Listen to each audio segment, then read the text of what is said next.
So the Mandalorian series continues with Chapter 5, the Gunslinger, and once again we pick up right where we left off, but we'll start off by saying that this episode wasn't like the best episode ever. I feel that storyline wise they're going down, but I still really enjoyed it. I absolutely loved the episode, just wasn't my favorite out of it. But I start to see what people are saying about, there's no really new storytelling here. We're just kind of repeating old like classic stories from like the past, especially like westerns and old samurai stories. It's just kind of repeating the old thing, but it's still really fun. It's cool to see the Star Wars universe more fleshed out, and we get to see more details and everything that goes on to it. But once again, I still really enjoyed the episode, just wasn't the best so far. So this episode picks up again right where we left off as usual. So we pick off with Mandalorian in the Razor Crest and Baby Yoda just flying through space, and he's being hunted by another bounty hunter. And so the bounty hunter's, flying around, just keep shooting at him. He even hits one of the Razor Crest like engines, so it starts having some issues, but Mando's able to use his maneuvers, and so he ends up like pulling back on the brake or the thrusters, whatever, so it like kind of stops the ship. So the other bounty hunter comes flying in, and they kind of clip ships, and so it kind of messes up that bounty hunter, but it gets him in sight of Mandalorian, and Mandalorian's able to shoot him and blows up that ship, and they thwarted another bounty hunter,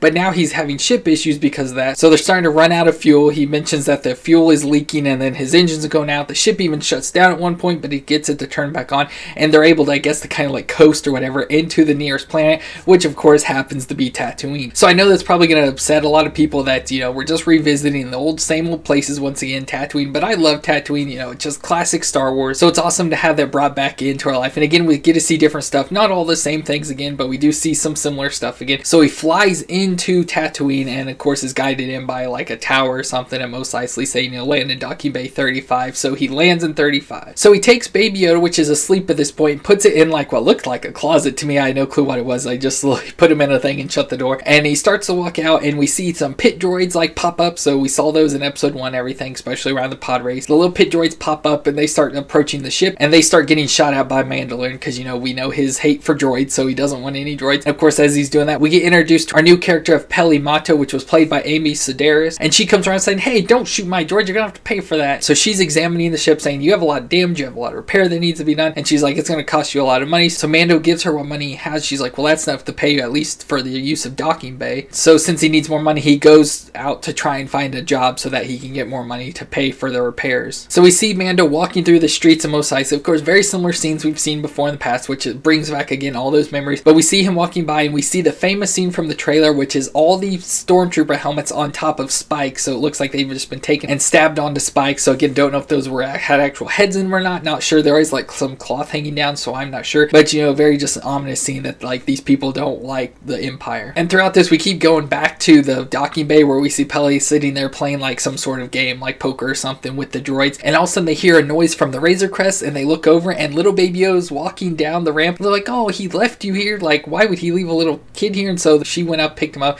tells the droid to get him some food, and then she's like, I'll take care of you, and then I'll charge you Mando more for him. And we go back to Mando, and he's approaching the cantina. So once again, I know a lot of people hate, revisiting this old Star Wars stuff, just same stuff over and over again, but it's cool to, once again, to see more classic Star Wars stuff. And we get to see the cantina, but you can tell they're on a much lower budget because there's hardly nobody in the cantina, just a few aliens. And we even see that the bartender is now an EV-99 droid, which of course was a droid we saw in the Jabba's palace scene when they took in C-3PO and R2. So it could be the same droid, again, not sure, but it looks like he's now working as a bartender. And so Mando's like, I'm looking for a job. I'm like, sorry, we don't have any jobs here. But there's a guy sitting off into the corner, sitting exactly where Han Solo was in episode 4, and he's sitting at the exact same table, feet up on the table, and it is Toro Calican, and he's like, I'm a bounty hunter trying to get into the guild. I got my first job, and I have this bounty, and I want you to help me with it. Toro shows Mando his puck, and it's for an assassin named Fennec Shan, and Mando's like, okay, I don't want any part of this. She's an elite assassin, we won't last very long against her. And we see that Fennec is played by Mina Wing, which is of course a famous actress, especially more recently known as Agent May from Agents of S.H.I.E.L.D. But Toro ends up offering Mando all his money. He's like, I don't need any of the money and stuff. I just need to get this job done. This is my first job, and if I get this done, I'll then be allowed into the guild. So that gets Mando to agree, and so he tells Toro to meet him at the docking bay with 2 speeders and to give him his fob. And Toro ends up taking out the fob, but then he smashes on a wall, so he's like, that way you need me, you have to keep me with you because I have it all memorized in my head. And Mando arrives back at the docking bay, and he's going in the Razor Crest and realizes that the door is open and Yoda is gone, so he starts freaking out and yelling, and that causes Peli to wake up, and she comes running out with Baby Yoda in her arms. He's like, don't worry, I found him, I'm taking care of him. And so they go walking out through like a back door or something, and Toro's sitting there with 2 speeder bikes waiting for Mando, as he said. So they get on the speeder bikes and take off into the desert. And of course at this point we see that that once again, the budget being like a TV show is not really doing too well because the speeders don't look too good. You know, the CGI is not the best quality. I think it still looks decent, like it's not bad at all in my opinion, but you can definitely tell the lower quality of it. So we see Toro and Mando go riding off into the desert out to the Dune Sea. So they see something ahead and they stop, and Toro takes out some binoculars and he's seeing that there's a couple Tusken Raiders with 2 banthas, and he's like, there's banthas, you know, we'll just have to deal with them. And he turns around and there are 2 Tusken Raiders standing right there behind him,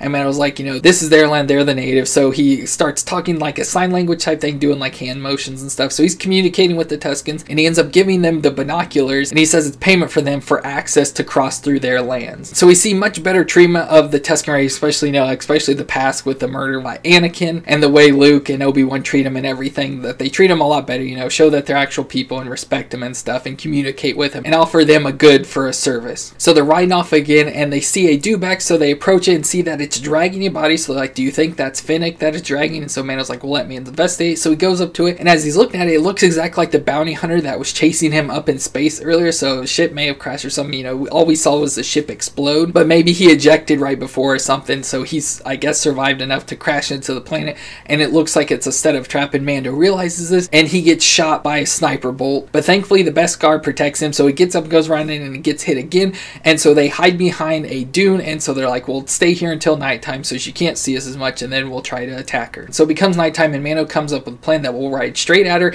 and we'll shoot off these flash charges, and so that'll help blind her so she can't see with like night vision and everything. So they start right now, and she starts shooting up, so they shoot off the flash charges, and you know, it does what it says, they explode, and it like blinds her so she can't see, so she's missing shots. But one of them ends up shooting off incorrectly, so she's allowed to spot Mando, and shoots and hits his speeder bike and sends him flying off of it. And she shoots him once right in the chest, and he's laying on the ground, and she's aiming right like under his helmet, and I feel like if she shot him it would be a kill shot, and she's getting ready to shoot it, but then Toro is right behind her, and so he stops her from killing Mando, but then they start fighting with each other, and Finnick ends up getting Toro into an armbar, so she has control of him, but Mando has showed up by that point and has her at gunpoint, so she lets go, and then Mando throws her some cuffs and tells her to cuff herself. At this point, Finnick sees Mando and starts questioning him, saying, have you ever been to Navarro? So we hear that Navarro is now the planet we saw in episode 1 and 3, the planet where Mando kept going to get the bounty, where he found Baby Yoda, where the client was in Grief Karga, so that planet we hear is now Navarro. And she questions, you know, because I heard a lot of bad things happen, but yet you're here in front of me. So she's indicating that she kind of knows what Mando is all about. So they end up returning back to the speeder, and they realize they just have 1 speeder left, and it's made a comment that there's not going to be enough for all of us to get back, and so Mando tells Toro to go out and find that dewback and bring it back, but Toro's like, no, I don't trust you. You have my bounty and the speeder. It's like, I can't trust you for that. So Mando, using his visor, spots the dewback way far off in the distance, so he's like, fine, I'll go after it. You stay here and watch her. So the sun rises the next day, and we see Finnick and Toro sitting there talking to each other, and Finnick brings up, you know, Toro, you're an idiot. You're after me trying to get my bounty, but yet you have something much more valuable with you the whole time, as in the Mandalorian. She's like, his armor alone is worth more than me, let alone him, turning him in, and the thing he has of the kid. Toro's like, well, I don't care about money. I'm just trying to get into a kid. She's like,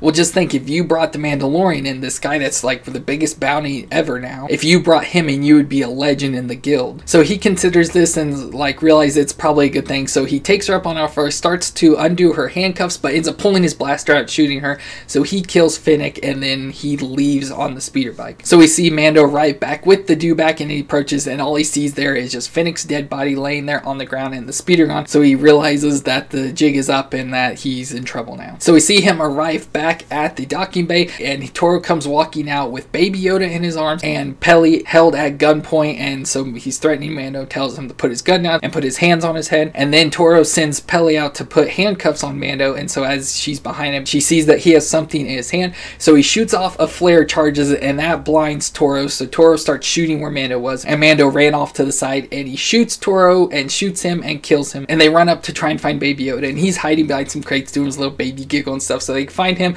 and the day has been saved. So Mando pays Peli all the money he has. She's like, yeah, that's more than enough, and so he and Baby Yoda get on the ship, and they take off into space again, on the run continued. But we go back to see Finnick's body laying on the ground, and we see somebody approach it and start to crouch down next to her when the episode goes to black, so we don't get to see anymore. Looks somewhat bounty hunter-ish, or then you hear some ka-chinging, so it's kind of like an old western with, you know, a cowboy with spurs on it. You hear like ka-ching, ka-ching as it's walking forward. So not really sure what that is. I assume that obviously will lead into our further episodes, but it just leaves you there on a cliffhanger mystery of what's going to happen next. So once again, another great episode. I really enjoyed it. Once again, just wasn't wasn't the most entertaining. It was just Mando getting with this other bounty hunter guy, going off to try and find a bounty, and then it ends up turning against him, as all things do, and bounty hunters, you know, turn against each other all the time. So somewhat a basic story once again, but still really enjoyable. Like I said, not my favorite episode, but still a really fun, good episode. So for a rating, I'd probably have to go probably just a plain 7. I thought about a 6, but it's like I don't not like it that much, but I thought maybe a 7 would probably be good enough, just because it's slower than the last episode. I did like the last episode more, so this would be right below that. So it's probably a good spot, probably like a 7 on my scale. We'll have to see if you guys agree with that or not. But once again, you know, not at the best, so like the episode quality wasn't the best, like storyline wise, the CGI wasn't all the greatest, but still quite enjoyable, which there's so much good Star Wars stuff going on right now. And especially if you see here on the channel, so we have these Mandalorian reviews, we have Star Wars Black Series figures, which are just killing it,